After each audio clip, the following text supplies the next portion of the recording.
Hello friends, it's Charles with Uber Eats. Today is Saturday, July 13th, 2024. I'm out enjoying some wonderful Oklahoma City weather. We've got a nice steady breeze right now, and it's supposed to get up to 97 degrees, which is still quite warm. But I checked the weather back in Las Vegas, and it's supposed to be up to 115 degrees today. So I'm thankful I got out of Las Vegas. I'm much better weather here. Still warm and humid, but at least I'm able to get outside and enjoy it during the summertime. When I first got here, I did start eating at Dennys. I've had my breakfast already this morning, and I'll get to that, but I had picked up eating at Dennys again. They've got Dennys here, they've got IHOP, and they've got Wafflehouse are the three big chains. They've got these other little breakfast places like all towns do, but those are the three big breakfast chains here in town. And not much surprise that I've been eating at Dennys, but I've stopped eating there, the one that's closest to my apartment, because the first thing I didn't like about that place is all the flies. There's a lot of flies in there that they don't seem to care to do anything about. Normally, the managers get on the people about having flies all over the place, and they do something about it, but they don't seem to be taking care of that. And another thing I don't like about the Dennys here that I've been eating at, I finished my coffee and there were a bunch of grounds in the bottom of my cup, and I realized I'd swallowed some of them, and that's just gross. So that's another reason why I don't like that Dennys, and I'm not going to be back there. And the third reason is they don't clean their coffee cups very well. The second day I went there, there was dried coffee stains on the outside of the cup. And I mentioned to my waitress, I asked her, hey, can I get another cup? This one's dirty. She goes, oh, well, that happened when I poured your coffee in your cup. And I know it didn't, because it had dried. Coffee doesn't dry that fast. She had just poured it in there, and she tried to act like it had dried up that quick, so she lied about that. And then 2 days later, I was eating breakfast there, and there was lipstick on the rim of my coffee cup. And I asked her to get me a fresh cup that time too, and she didn't argue with me that time about the coffee cup. But anyway, I'm not going to go back there. It's not a clean place, and I checked their reviews, and I had read similar complaints about that Dennys not being clean and the flies, so I probably should have read the reviews before I went there. Here lately, the last week or two, 10 days, I've been eating at the Wafflehouse. That's just down the street from the Dennys. And I hadn't eaten in a Waffle House for almost a year and a half since I left Ohio. So that was a nice treat. That's my preferred breakfast place anyway. I just wasn't able to eat there in Vegas because they don't have one. So I've been ordering my all-star breakfast like I did in Columbus. Waffle, well done, 2 extra eggs, bacon and hash brown, and white toast. And they've been doing a good job, and the place is relatively clean. Sometimes the counter where I sit up at the bar, they call it the bar, the high bar and the low bar. I sit up at the high bar. A lot of times there's stickiness on the counter from the syrup that the person before me had left their syrup there, and I usually have to wipe that up myself. But aside from that, it's a very clean restaurant. The bathroom is always clean, and the silverware and the coffee cups are always clean. I always check that out before I start to eat. And they do a great job with my well-done waffle. A lot of times when you go into these Waffle Houses, a lot of people order their waffles well done. I'm not the only one. I've noticed that some Waffle Houses, they don't pay any attention to people asking for well done waffle. They just give you the regular waffle, but this place actually makes sure that the waffle's well done, so I like that about them. So I'm gonna continue eating my breakfast there until things go downhill or I find a better place for me to eat. They've been doing me right so far. Recently I did buy a new pack. I've had this old backpack about 2 years, and the bottom is getting a lot of holes in it. I don't know if you can see that. It's worn. Anyway, it's worn out. So I stopped in at Dollar General a few days ago and I bought a brand new pack, and it was only $5. I think they had all their backpacks marked down because it's summertime and they were trying to sell through them, but it's a brand new pack and it should last me a couple years at least. I'll get plenty of use out of it. This pack actually cost me the old one cost me $5 too. I think I bought it in the summertime back in Columbus. So anyway, I was up at the Dollar General getting the backpack and some shampoo. I ran out of shampoo. I use shampoo like body wash. I don't buy body wash for the shower. I just wash all over when shampoo. And I like it because it lathers up better than soap or body wash. For me, it does anyway. But anyway, and I got toothpaste up there too. 3 things I bought. I was leaving the Dollar General there, and I was looking around thinking about taking my walk. I haven't been walking much since I got to Oklahoma City. I'll get to that in a minute. But I was seeing if that was a suitable place for me to walk around, and I looked across the street to see if there was a parking lot to walk around in. And there was, but when I looked over there, I noticed they had a big sign on the front of their property that said job fair. And I didn't know what kind of place that was. I thought it was a corporate center and or a church or something. And like back in Las Vegas, they had that job fair in the church. I thought a bunch of people got together and rented a room or a building to have their job fair in, because that's what the sign said. So I drove over there just to see what was going on. And it wasn't really a job fair. It was a hiring event for a warehouse. So I had time. It was the weekend, so I had time to go in and look. It was Saturday, to be exact. I went in to check it out and talked to the lady at the desk, and she took my ID and my social security card and went right in and got an interview right away, a first interview. Told them about how I'd been doing Uber Eats for the last year and a half, and before that I had a Papa John's job, worked at Kroger's a long time, and told him I worked a little bit in a warehouse with Amazon. Told him a few. I didn't tell him all my work history, but just things that were prominent, and mentioned Amazon because of the warehouse thing. Well, they called me back in to do a test, a math test.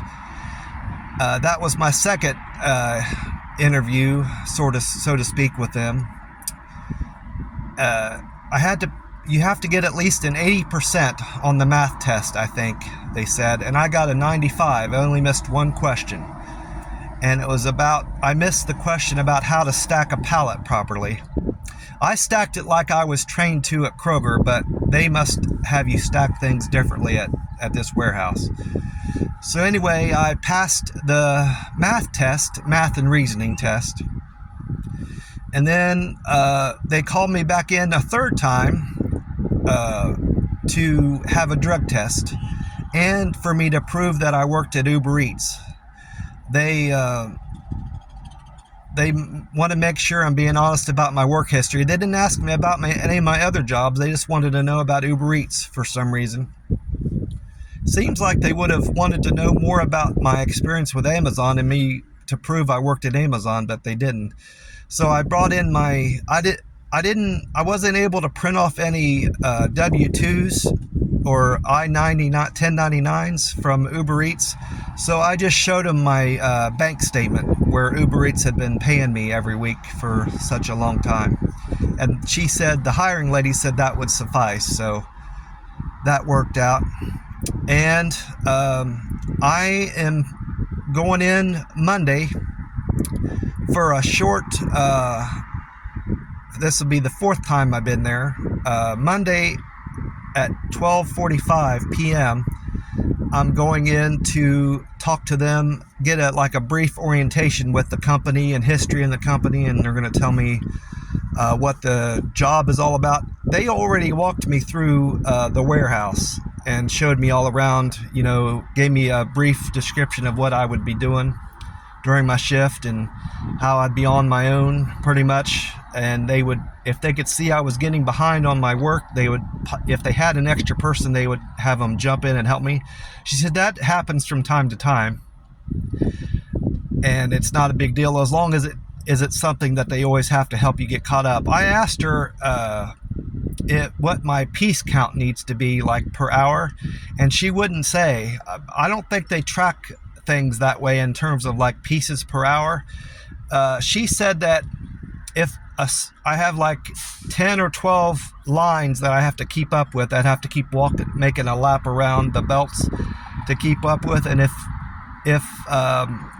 one line gets overloaded, and that happens like multiple times throughout the day, that's their indication that I'm not keeping up with my workload. So that's pretty much how they keep track of things, not by pieces. Anyway,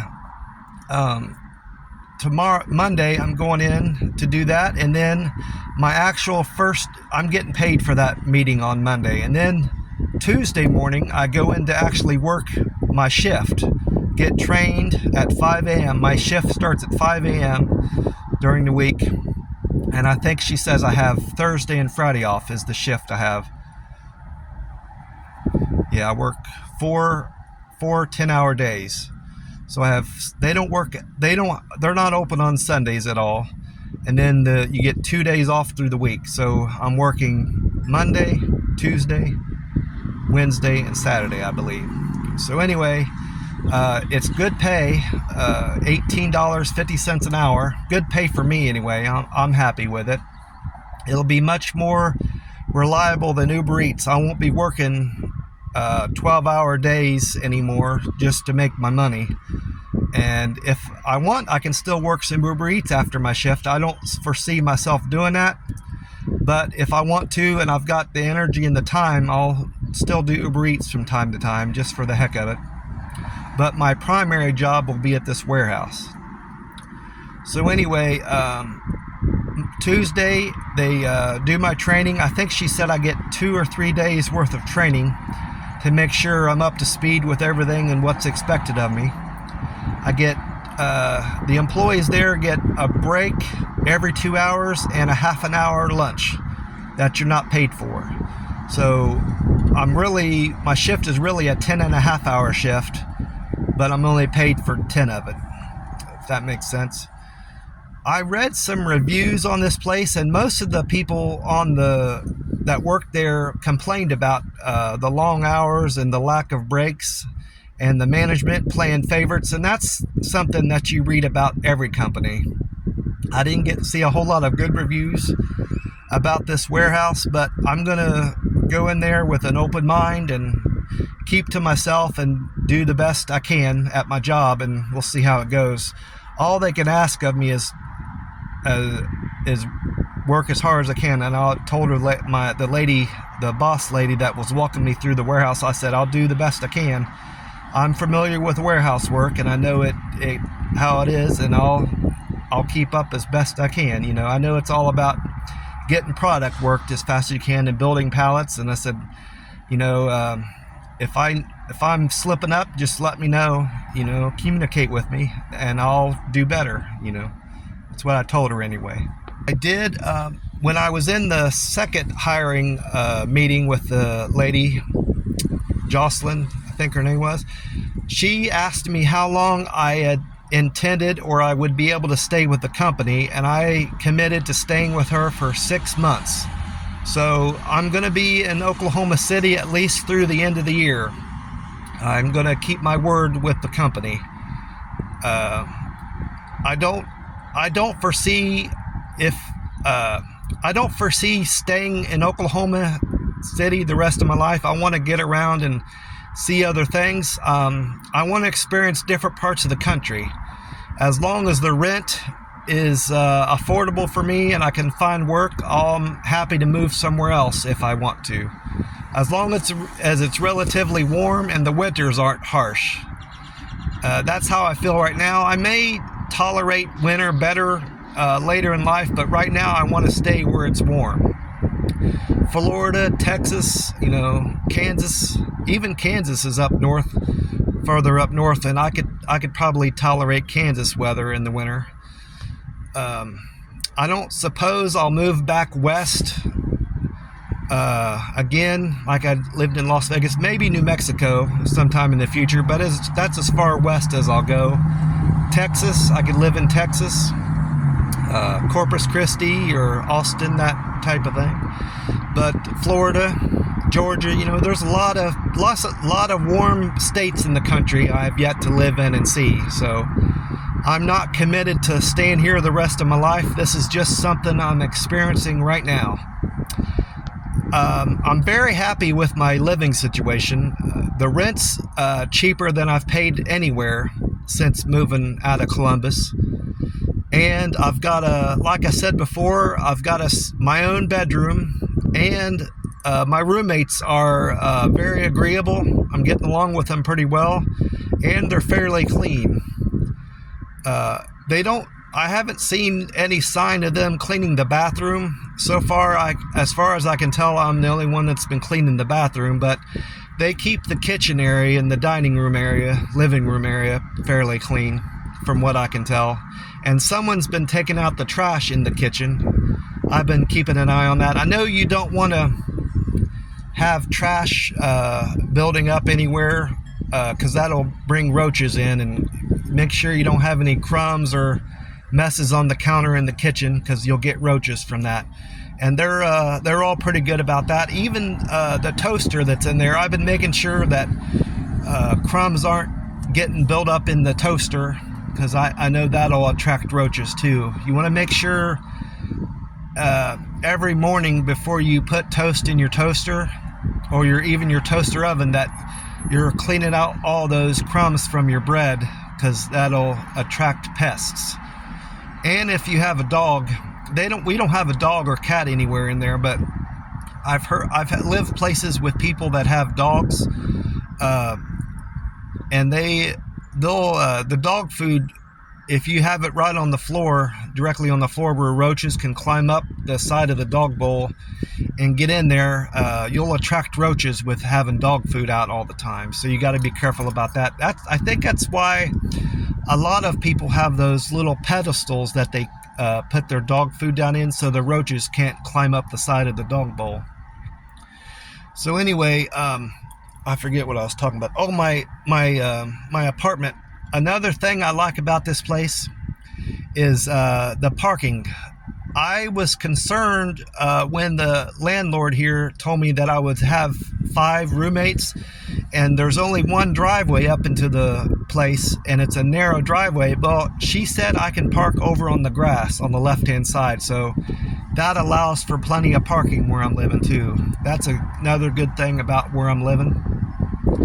Couple downsides I've seen with Oklahoma City so far is the walking. I had mentioned that earlier in this video, that I was wanting to get out and walk, but I couldn't find anywhere. I live kind of in the outskirts of Oklahoma City, kind of a suburb of Oklahoma City, and there aren't many options for walking around here like there was back in Vegas.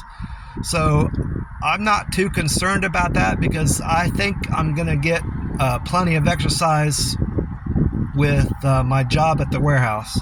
I just won't be getting outside and getting enough sunshine as I was before, at least. So I'll do my best to get at least half an hour of sunshine every day and a little bit of walking outside. But for the most part, it's going to be indoors, my exercise going forward, at least through this year. I still have about 100 miles to go on my 1,000-mile goal for walking in a year, and I'm sure I'll get that in about a month or two at the warehouse at the very least. One other thing, it's not a big thing, but I've noticed about Oklahoma City that isn't the best for me. It's something I got used to being in Las Vegas. Back in Las Vegas, like at the restaurants and places you go to like this, even the grocery stores, Las Vegas is a service-oriented type of town, and the people that work in these places generally go above and beyond in terms of service to make the customer happy, because a lot of customers are tourists, and they know tourists tip big and pay better on average. Well, that's something I got to enjoy when I was living back in Las Vegas, especially at the Dennys, how nice they were to me.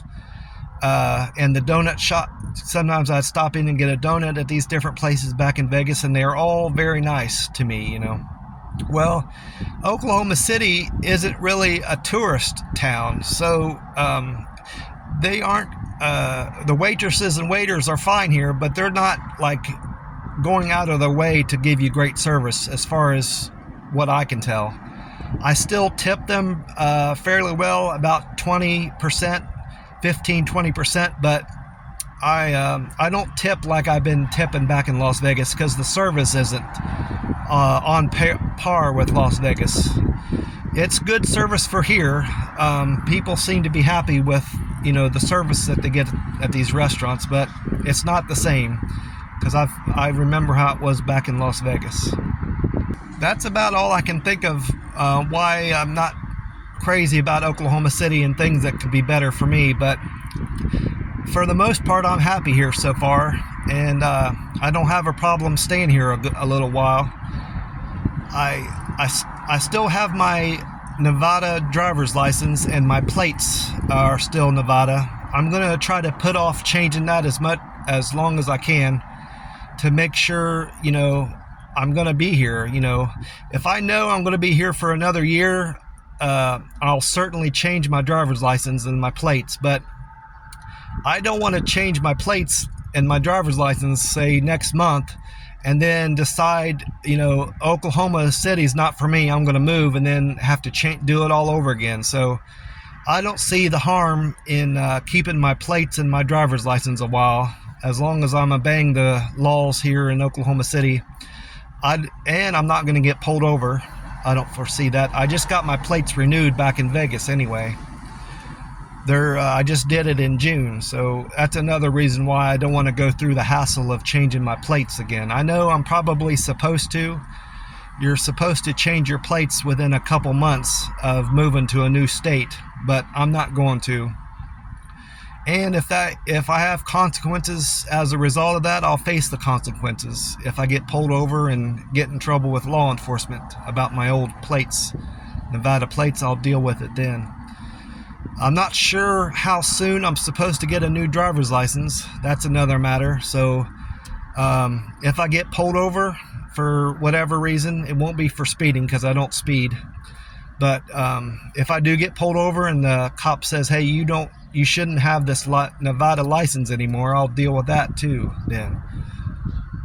I've done a Google search on these things, and I've been getting several different answers, so I don't think anybody knows for sure about those state laws as they pertain to license and plates on your car. Because Google says one thing, and then another website will say something else, so I don't know what to believe as far as that goes. Well, I'm gonna cut this off. I'm still trying to figure out the church situation. I don't know that I'll go to church anywhere tomorrow. I've been reading the Bible a little bit, mostly Bible verses on my cell phone. I haven't been actually reading my Bible, but I'm still praying and meditating and thanking Jesus every day for another day He gave me, and thanking the Lord for all my blessings, that I have a roof over my head and something to eat every day. So I'm still following the teachings of Jesus Christ and praising the Lord every morning, because I know how blessed I am. I will talk to you soon, and I hope everybody has a great weekend. Bye.